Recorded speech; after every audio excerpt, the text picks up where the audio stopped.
Hello student. तो आज का हमारा टॉपिक है एक्जिमा, जिसको डर्मेटाइटिस के नाम से भी जाना जाता है। यह एक प्रकार की स्किन की बीमारी है जिसमें स्किन जो इसमें इन्फ्लामेशन हो जाता है और इन्फ्लामेशन के कारण से स्किन जो होती है वो ठीक मोटी और पपड़ीदार हो जाती है। साथ ही उसमें बहुत तेज खुजली होती है।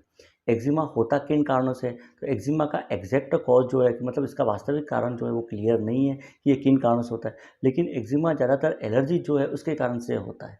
एलर्जी का मतलब हमारे बॉडी का इम्यून सिस्टम जो होता है वो क्या करता है कि बाहर से आने वाले जो भी फॉरेन पार्टिकल है, बैक्टीरिया, वायरस जो होते हैं, उसके अगेंस्ट एंटीबॉडी बनाता है और इस प्रकार से उनको नष्ट करके शरीर को इन्फेक्शन से बचाता है।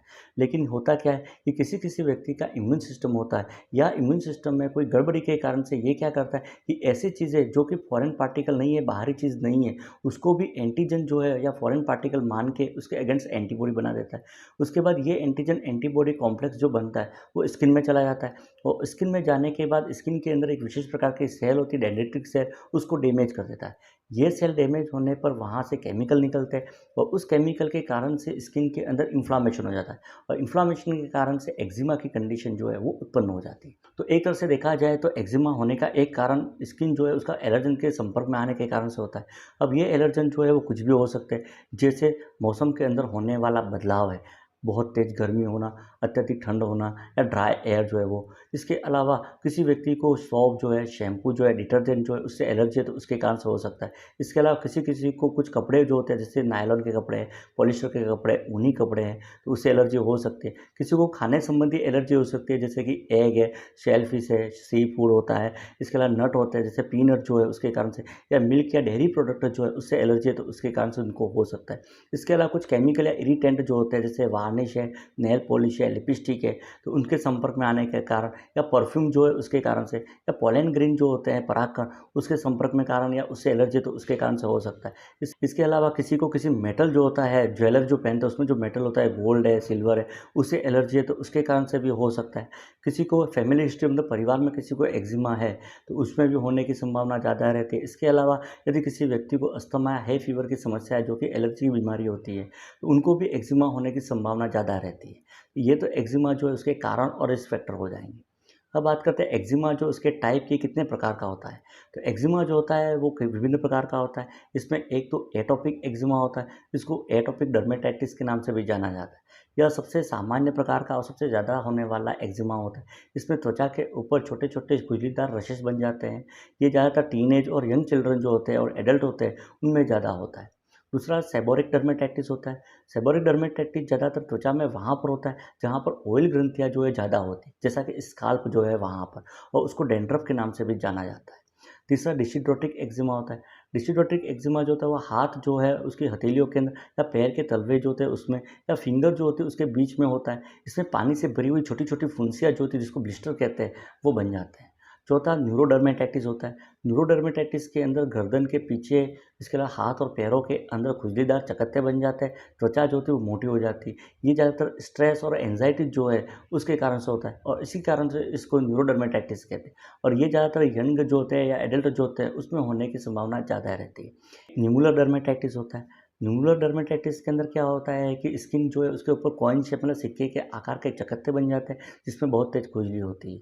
ये ज़्यादातर जहाँ पर टिश्यू इंजरी होती है या स्किन इंजरी होती है, जैसा इंसेक्ट बाइट के कारण या बर्न के कारण से, वहाँ पर बनने की संभावना ज़्यादा होती है। अगला स्टेसिस एक्जिमा होता है, इसको स्टेसिस डर्मेटाइटिस भी कहा जाता है। ये मेनली ब्लड फ्लो बराबर नहीं होने के कारण से या विनस रिटर्न बराबर नहीं हो रहा है उसके कारण से होता है। ये ज़्यादातर लेग जो होते हैं पैर उसके अंदर होने की संभावना ज़्यादा रहती है।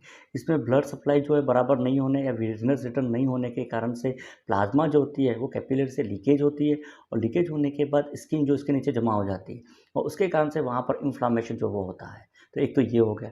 अगला हैंड एक्जिमा होता है। हैंड एक्जिमा जो होता है वो हाथों के अंदर होता है, इसमें हाथों के अंदर खुजलीदार चकत्ते बन जाते हैं, साथ ही छोटी छोटी रेड कलर की फुंसियाँ बन जाती हैं। ये ज़्यादातर केमिकल या इरिटेंट जो होते हैं उसके संपर्क में आने के कारण से होता है। तो ये तो एक्जिमा जो इसके विभिन्न प्रकार के टाइप हो जाएंगे। अब बात करते हैं एक्जिमा जो इसके साइन एंड सिम्टम मतलब क्या लक्षण जो तो दिखाई देते हैं। तो एक्जिमा के अंदर स्किन जो है उसके अंदर इन्फ्लामेशन होता है और इन्फ्लामेशन के कारण से स्किन जो है वो इची हो जाती है, मतलब बहुत तेज़ खुजली होती है। बहुत तेज़ खुजली होना उसको प्यूराइटिस कहा जाता है। तो एक तो बहुत तेज़ खुजली होती है, खुजली के साथ साथ स्किन जो है उसके अंदर स्वेलिंग आ जाती है, मतलब सूजन आ जाती है। साथ ही साथ स्किन का कलर जो है वो चेंज हो जाता है, स्किन लाल कलर की हो जाती है। छोटी छोटी फुंसियाँ जो होती है मतलब रशेस वो बन जाते हैं। साथ ही साथ वहाँ पर स्केली मतलब पपड़ीदार स्किन जो होती है वो हो जाती है। कभी कभी वहाँ से स्किन जो होती है वो परत के रूप में हटती है, इसको क्रस्टिंग कहा जाता है। अलावा कभी कभी स्किन जो है उसके ऊपर प्लाज्मा जो होता है वो बूंद बूंद में जमा हो जाता है, उसको ओजिंग कहते हैं। तो ओजिंग जो होते हैं वो भी उसमें दिखाई देते हैं। तो ये तो इसके सामान्य लक्षण जो है वो दिखाई देते हैं, जिससे एक्जिमा जो है उसकी पहचान की जाती है। अब बात करते हैं एक्जिमा जो है उसके अंदर केयर क्या करनी है। तो एक्जिमा जो है उसको ठीक होने में थोड़ा लंबा समय लग सकता है। इसको ठीक होने में 1 से 3 सप्ताह का समय लग सकता है। किसी किसी व्यक्ति में ये 1 सप्ताह में ठीक हो जाती है, तो किसी व्यक्ति में ये 3 सप्ताह या उससे ज़्यादा समय भी लग सकता है। एक्जिमा के दौरान जो केयर करनी है उसमें एक तो डेली बाथिंग लेनी है। बाथिंग जो है वो ल्यूकवार्म वाटर जो होता है, गुनगुना पानी, उससे लेना है। पानी न तो गर्म होना चाहिए, न ही ठंडा होना चाहिए। साथ ही साबुन जो है उसका इस्तेमाल कम करना है, या साबुन जो होता है माइल्ड साबुन या क्लींजर जो है उसका इस्तेमाल करना है। परफ्यूम साबुन जो है उसका इस्तेमाल बिल्कुल ही नहीं करना है। परफ्यूम साबुन जो है उसके कारण से एक्जिमा के लक्षण जो है और ज़्यादा गंभीर हो सकते हैं। नहाने के बाद बॉडी को अच्छे से ड्राई करना है, और ड्राई करने के बाद कोई भी मॉइस्चराइज़र जो होता है, खास करके कोकोनट ऑयल जो है स्किन के ऊपर अप्लाई कर देना है। कोकोनट ऑयल के कारण से खुजली जो है वो कम आती है। ये खुजली जो है उसमें राहत के लिए कैलामाइन लोशन जो है इसका इस्तेमाल कर सकते हैं। ये कैलामाइन लोशन जो है वो नहाने के बाद पूरे शरीर पर लगा देना है। ये भी खुजली जो है उसके अंदर राहत दिलाता है। अगला एक ओटमील बाथ होता है। ओटमील बाथ के अंदर क्या होता है कि ओट जो होते हैं उसको क्या करना है कि 1 कटोरी ओट को मिक्सर में पीस लेना है, और पीसने के बाद उसका पानी के अंदर मिक्स करके कोलोइडल सॉल्यूशन बनाना है, और 10 से 15 मिनट उस सॉल्यूशन के अंदर बैठना है। यदि बैठ नहीं पाते हैं तो उस कोलोइडल सॉल्यूशन जो होता है उसको जहाँ पर एक्जिमा स्किन है वहाँ पर लगा देना है, और लगाने के बाद 15 मिनट तक उसको छोड़ देना है। 15 मिनट बाद ल्यूकवार्म वाटर जो होता है सादे पानी उससे धो लेना है। इस पे साबुन का इस्तेमाल जो है बिल्कुल नहीं करना है, और उसको धोने के बाद स्किन को ड्राई करनी है, और सुखाने के बाद वहाँ पर कोकोनट ऑयल जो होता है, नारियल का तेल, वो लगा देना है।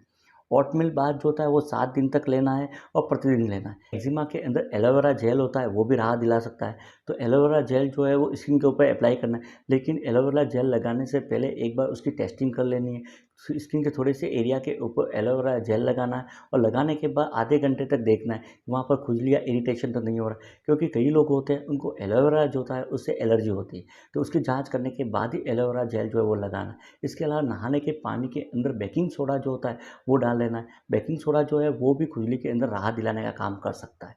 अगला पानी जो है वो पर्याप्त पीना है, क्योंकि पानी की कमी के कारण से एक्जिमा जो है या स्किन जो है वो ड्राई हो जाती है, और ड्राई होने के कारण से एक्जिमा के लक्षण जो होते हैं ज़्यादा गंभीर हो सकते हैं।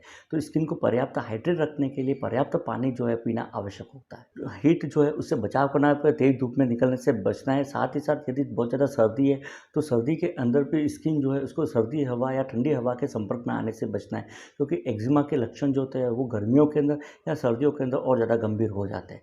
एक 100% कॉटन क्लॉथ जो है वो पहनने हैं। नायलॉन या पॉलिएस्टर के कपड़े जो है उसको अवॉइड करना है।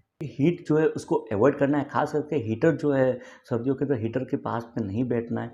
इसके अलावा यदि हीटर का इस्तेमाल करते हैं तो उस कमरे के अंदर पानी से भरी हुई बाल्टी या पानी से भरा हुआ कोई चीज़ जो है वो रख देनी, जिससे इस हवा के अंदर एनवायरनमेंट में नमी जो है वो बनी रहे, क्योंकि ड्राइनेस के कारण से एक्जिमा के लक्षण जो है वो ज़्यादा गंभीर हो सकते हैं। इसके अलावा धूम्रपान, शराब जो इसका इस्तेमाल नहीं करना है, क्योंकि इसके कारण से भी कंडीशन उत्पन्न हो सकती है। एक एक्सरसाइज और मेडिटेशन करना है, क्योंकि एक्जिमा जो है तनाव के कारण से एक्जिमा के लक्षण जो होते हैं और ज़्यादा गंभीर हो सकते हैं।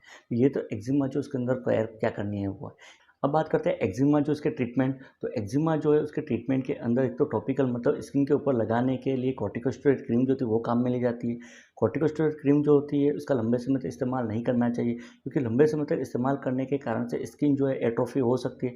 साथ ही साथ कई प्रकार के लक्षण जो वो दिखाई दे सकते हैं। जो टॉपिकल एंटीबायोटिक क्रीम जो होती है वो भी डॉक्टर प्रिस्क्राइब करते हैं, क्योंकि कभी कभी एक्जिमा के कारण से स्किन में इन्फेक्शन हो सकता है। तो इन्फेक्शन जो है वो रोकने के लिए एंटीबायोटिक क्रीम जो होते हैं वो भी कभी कभी दिया जाता है।